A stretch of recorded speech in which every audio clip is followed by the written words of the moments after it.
संध्या अपने गरीब परिवार के साथ रहा करती थी। उसका पति माधव जमींदार के यहाँ खेती का काम किया करता। संध्या के 2 बच्चे थे, अर्जुन और आरती। अर्जुन और आरती स्कूल से वापस आते हैं तो संध्या से कहते हैं, आपको पता है माँ, आज टीचर ने हमें बहुत डांटा और क्लास में बैठने भी नहीं दिया। क्यों? आखिर ऐसी भी क्या बात हो गई जो तुम्हारी टीचर ने तुम्हें क्लास में नहीं बैठने दिया? माँ, टीचर बोल रही थी कि हमारे कपड़े गंदे हैं और हमारे पास किताबें भी पूरी नहीं है, इसलिए उन्होंने हमें क्लास में नहीं बैठने दिया। मैं तुम्हें सरकारी स्कूल में पढ़ा रही हूँ ताकि कम से कम खर्च हो और तुम्हारी पढ़ाई पर किसी भी तरह का नुकसान ना हो। भले ही तुम्हारे कपड़े गंदे हैं तो क्या हुआ? सिर्फ किसी के घर की मजबूरी का फायदा उठाकर उनके बच्चों को ऐसे परेशान करना कहाँ से सही है?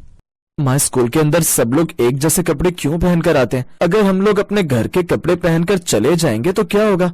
नहीं बेटा, स्कूल के अंदर कई तरह के लोग आते हैं। अगर कोई अच्छे कपड़े पहनकर आएगा तो जिनके पास में अच्छे कपड़े नहीं हैं, उन्हें बुरा लगेगा। इसलिए सरकार ने सबको बराबरी का एहसास हो इसलिए वर्दी बनाई है।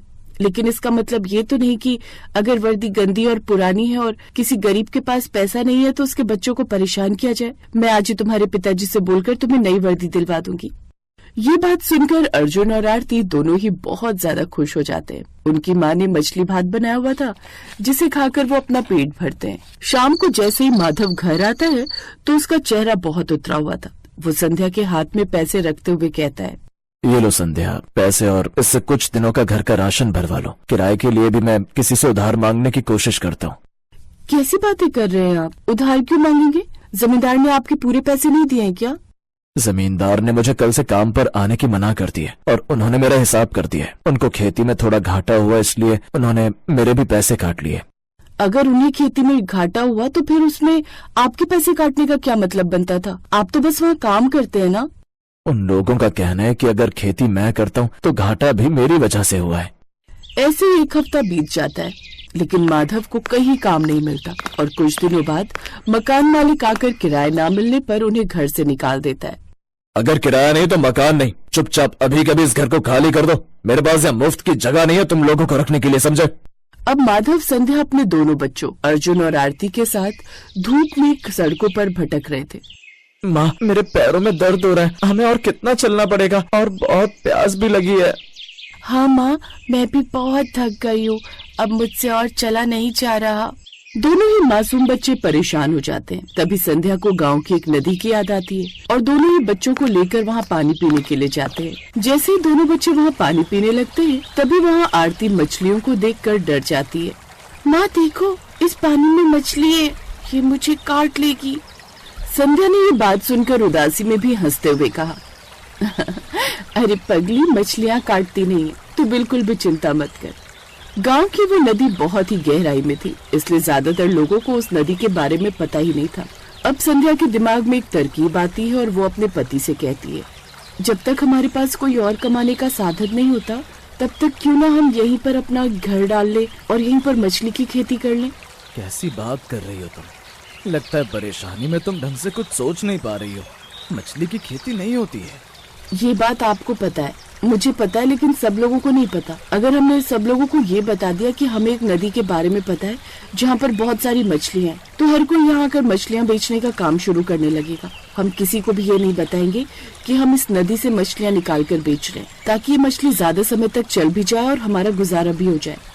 माधव को भी ये बात ठीक लगती है, जिसके बाद वो कुछ लकड़ियों का इंतजाम करता है और वो लोग नदी के किनारे ही अपनी एक छोटी सी झोपड़ी डाल लेते हैं। अब संध्या अपने बच्चों के साथ मिलकर मछली पकड़ा करती और माधव उन्हें ले जाकर गांव के बाजार में बेचा करता।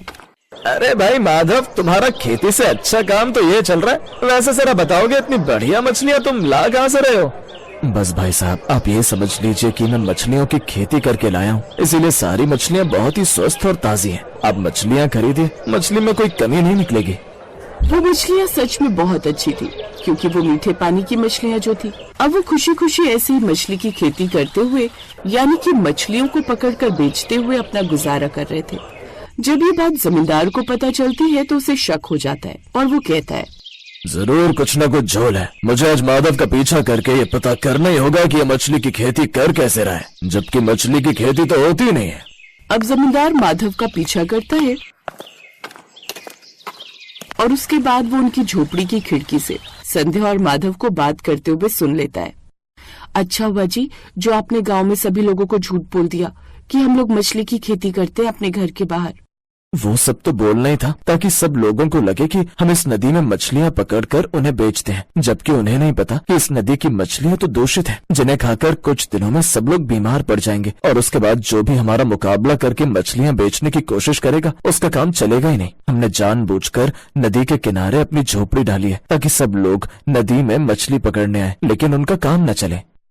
ये तो अच्छा हुआ जब हमारे मकान मालिक ने हमें निकाला तो मेरे दूर के गांव के भाई ने हमें मछलियां भिजवा दी जो हमने इस बड़े से ड्रम में भर कर रखी हैं। वो हमें हर हफ्ते मछलियां भिजवा देता है और हम बेच देते हैं। जमींदार ये सुनकर इसी बात को सच मान लेता है क्योंकि उसे कानों सुनी बातों पर यकीन करने की आदत जो थी। दरअसल माधव ने जमींदार को पहले ही पीछा करते हुए देख लिया था और माधव जानता था कि वो जल्दी ही नदी के अंदर मछलियों वाली बात जान जाएगा, इसलिए उसने पहले ही संध्या को इस बात की भनक दे दी और दोनों झूठी चर्चा करने लगे। जमींदार ने सारी बातें सुनने के बाद कहा, अच्छा तो ये माधव और उसकी पत्नी संध्या ज्यादा चालाक बनने की कोशिश कर रहे हैं। ये चाहते हैं कि इनका पीछा करते हुए लोग इस नदी की मछलियां बेचें और उनका काम धंधा चौपट हो जाए। कोई बात नहीं, मैं भी देखता हूँ कितने दिन तक गांव से लाकर ये मछलियां बेच पाते हैं और सब लोगों को कब तक कहते हैं कि घर के बाहर मछली की खेती करते हैं। जमींदार ये बोलकर वहाँ से चला जाता है और माधव और संध्या भी ये बात सुनकर हंसने लगते हैं। अब माधव को संध्या ने अपने बच्चों की अच्छी शिक्षा का इंतजाम कर दिया था और अपना घर भी पक्का बनवा लिया था। वो लोग ज्यादा दिनों तक गांव वालों से बात छुपा नहीं पाते कि नदी के अंदर मछलियां हैं, लेकिन अब तक माधव और संध्या के पास इतना पैसा जमा हो गया था कि वो अपना एक नया रोजगार डाल सकते थे और वो खुशी खुशी रहने लगते हैं।